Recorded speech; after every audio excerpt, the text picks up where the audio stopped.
Welcome to the Safety Moment. I'm Daniel Cameron.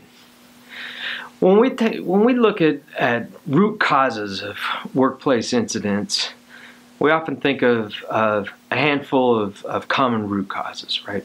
So struck by incidents, that's where you might get hit by something that's falling or a vehicle or something.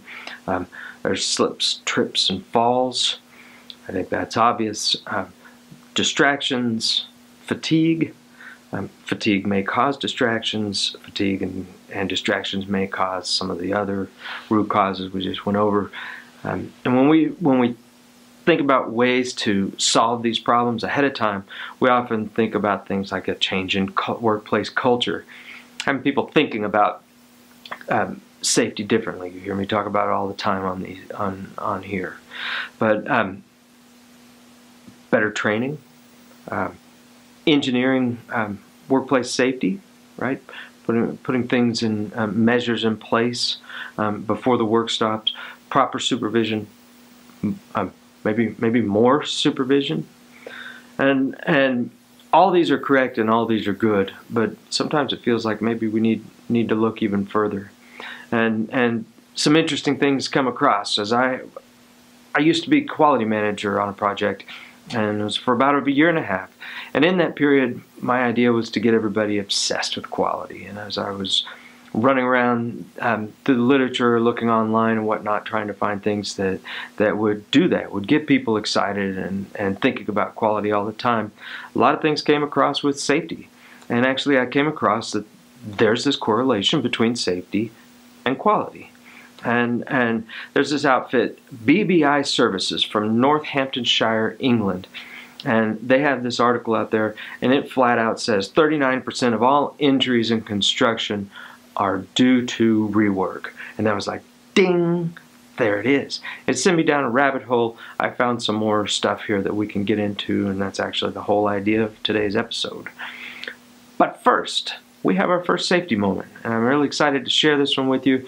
I was at the LCI Congress in Detroit last year, 2023 LCI Congress, and LCI, for those of you who don't know, is the Lean Construction Institute, and they put on this conference every year to go over lean construction things. And there's this man, his name is James Simpson. He's CEO of Pacific Southwest Structures Incorporated, and he had the whole room choked up as he was getting choked up telling his stories.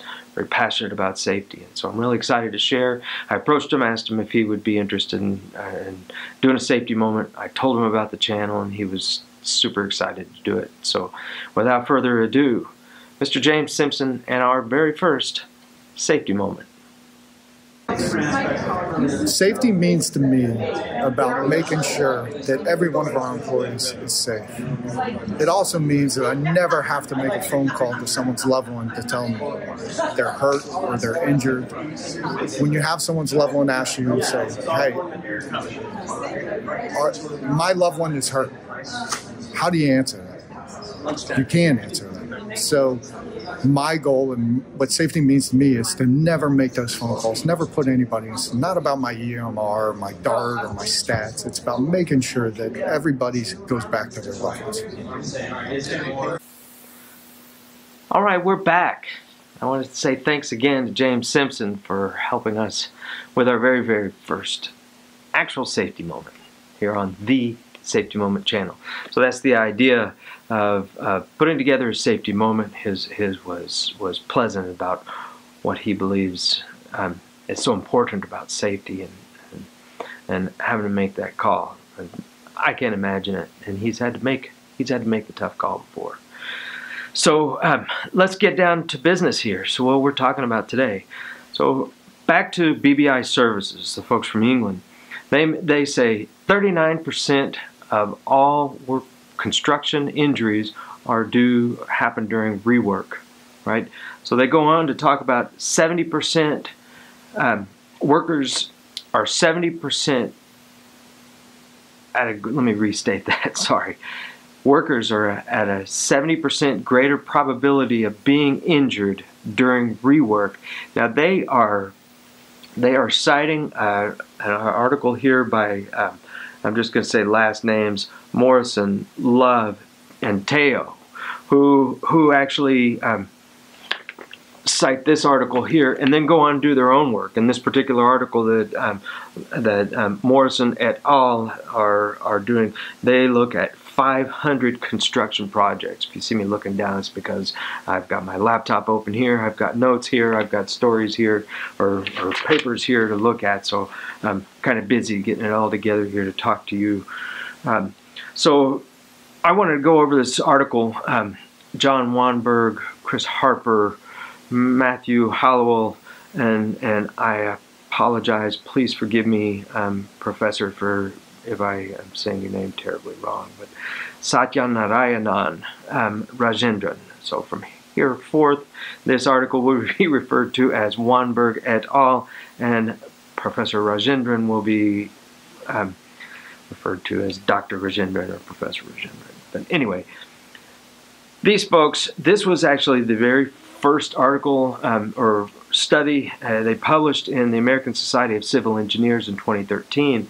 This is the first one where they actually came up with empirical data. They went out and looked at 32 projects, 23 of which were in the United States and 6 were international. And so they go over here, and here's what they found. I'm just going to read this straight from the abstract. The OSHA recordable injury rate is positively correlated to rework at a p-value of 0.032, and the first aid rate is positively correlated to the number of defects at a p-value of 0.009.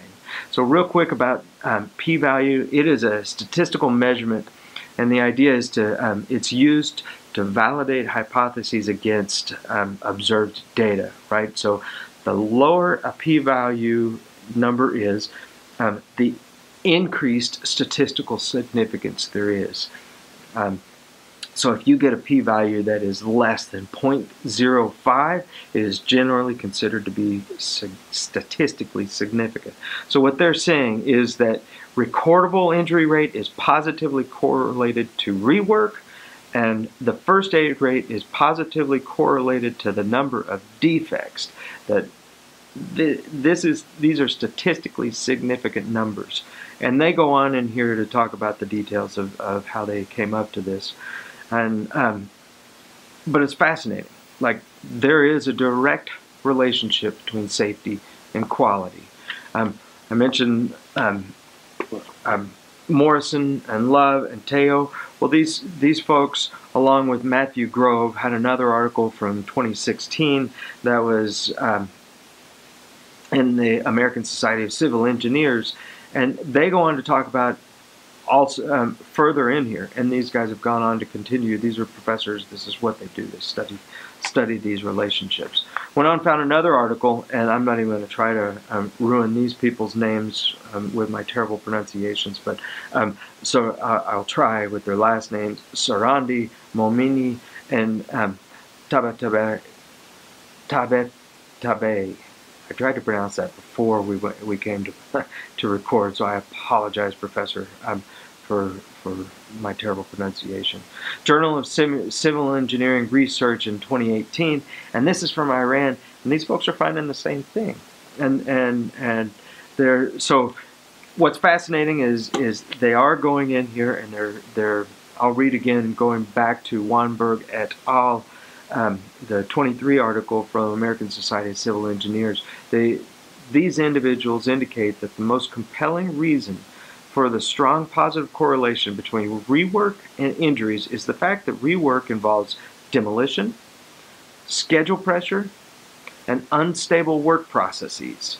So demolition, and we can grasp these, right? So we're doing dangerous stuff. We're swinging sledgehammers, or we're using jackhammers and things, and maybe you've got concrete flying all over. Maybe in that rework, maybe it's unfamiliar, and maybe now we're working out of sequence. And so there's a whole nother article that I came across, and that does the same thing. Talks about out of sequence work, construction activities, and how they actually are linked to injuries also. So these things are converging into just a real clear indicator that higher quality means fewer safety incidents, a safer project, right? Now, most of what I'm doing here is talking around construction, but when we start looking at OSHA and this other here, we're not just talking construction, we're also talking about just workplaces in general. Doing things out of sequence, doing more dangerous things. It's almost obvious, right? But we're not looking ahead as part of our planning and thinking this through, I don't think, well enough. Because when we talk, I think it's this quality and safety in construction, creating a no harm environment, love et al. They talk about here that that while there's all this literature, before we had an empirical, we had qualitative articles putting things together, saying yes, there's if a project is higher quality, it's going to be safer. But these folks are coming through saying they're quantifying it, right, with numbers. Over here we're talking over 500 projects. These folks are putting these things together. So some reasons for out of sequence. These guys, they talk about late design, changes in design, an expedited schedule, quality issues, and even force majeure events, those acts of God, those things like a fire, maybe a pandemic or a tornado. I've been through actually all three of those on different projects over the years. So anyway, when we come back to the root of this conversation, is basically quality and safety are inextricably tied together. When all of the things that we do to make a project better quality, it relates to a safer project and safer for those people we're working with. And remember, that's the whole idea. Get everybody going home safe to their families, right? Making sure that we have that we're all healthy and happy with what we're doing. So thanks a lot for watching today. Please send me, or if you want to do them face-to-face, however you want to do them, send me your safety moments, 30, 45 seconds. We can probably do a 60-second if we share through Dropbox. So anyway, reach out. Please do all the YouTube-y things. Hit the like button, subscribe to the channel, and maybe even start a chat in the comments down below. I'll have links to everything down in the comments or in the description. So sure to appreciate your time. Thanks a lot, and thanks a whole lot for watching.